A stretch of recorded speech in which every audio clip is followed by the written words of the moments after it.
आदि पुस्तक 9 पर्व। एथि उतारू परमेश्वर नोह ओ तांको पुत्रमानंकु आशीर्वाद करी कहिले, तुम्भे माने प्रजावंत ओ बहुवंश होई पृथ्वी की परिपूर्ण कर। पृथ्वीस्थ समस्त पशु ओ खेचर पक्षी ओ भूचर ओ उरगामी जंतु ओ समुद्रर मत्स्य समस्ते तुम्भमानंठारु भीत ओ शंकायुक्त हेबे। सेही समस्त तुम्भमानंक हस्तरे समर्पित अटंती। प्रत्येक गमनशील प्राणी तुम्भमानंकर खाद्य हेब। आम्भे हरित शाक परी एही समस्त तुम्भमानंकु देलु। मात्र तुम्भे माने सप्राण अर्थात सरक्त मांस खाइब नाही। पुणी आम्भे तुम्भमानंकर जीवन रूप रक्तपातर परिशोध नितांत नेबा। प्रत्येक पशुठारु हेउ कि मनुष्यठारु हेउ ताहारी परिशोध नेबा। आम्भे प्रत्येक मनुष्यर भ्राताठारु मनुष्यर प्राणर परिशोध नेबा। जे केही मनुष्यर रक्तपात करिब, मनुष्य द्वारा ताहार रक्तपात कराजिब। जेहेतु परमेश्वर आपना प्रतिमूर्ति रे मनुष्य को निर्माण करिअछंती। तुमे माने प्रजावंत ओ बहुवंश हुओ, आउ पृथ्वी को परिपूर्ण करी वर्धिष्णु हुओ।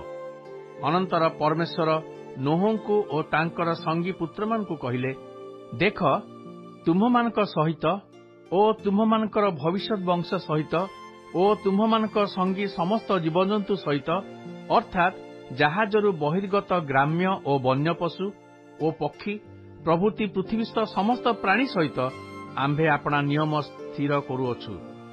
आम्भे तुममानक सहित एही नियम स्थिर करिबु, समस्त प्राणी जल प्लावन द्वारा आउ उच्छिन्न हेबे नाही।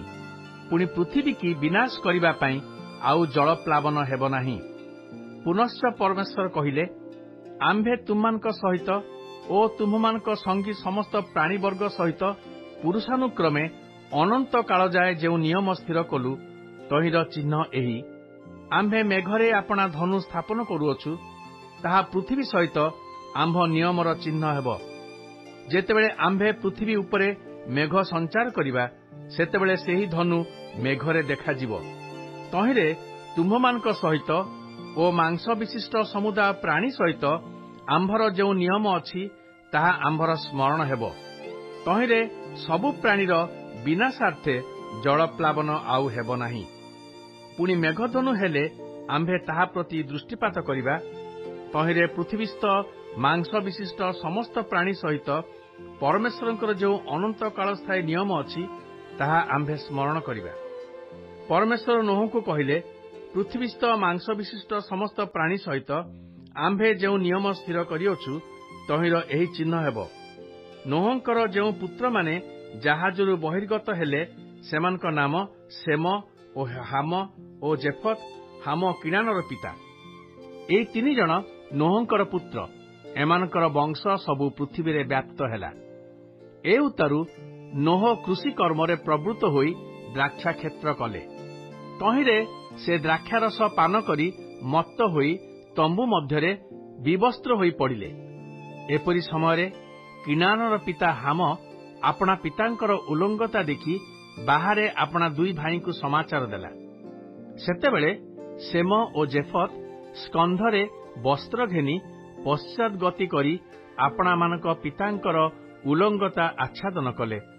सेमाने पछ आड़कु मुख रखी जिबारु पितांकर उलंगता देखिले नाही। ए उतारू नोह द्राक्षारसर निद्रारु जाग्रत होई अपना प्रति कनिष्ठ पुत्रर आचरण ज्ञात हेले। पुणी से कहिले, किणान शापग्रस्त हेउ, से अपना भ्रातृगणर दासानुदास हेब। आउ से कहिले, सेमर परमेश्वर सदाप्रभु धन्य हेउंतु, किणान सेमर दास हेउ। परमेश्वर जेफत को वृद्धि करंतु, पुणी से सेमर तंबुरे बास करू, आउ किणान ताहार दास हेउ। जल प्लावन उतारे नोह आउ 350 वर्ष बंचिले।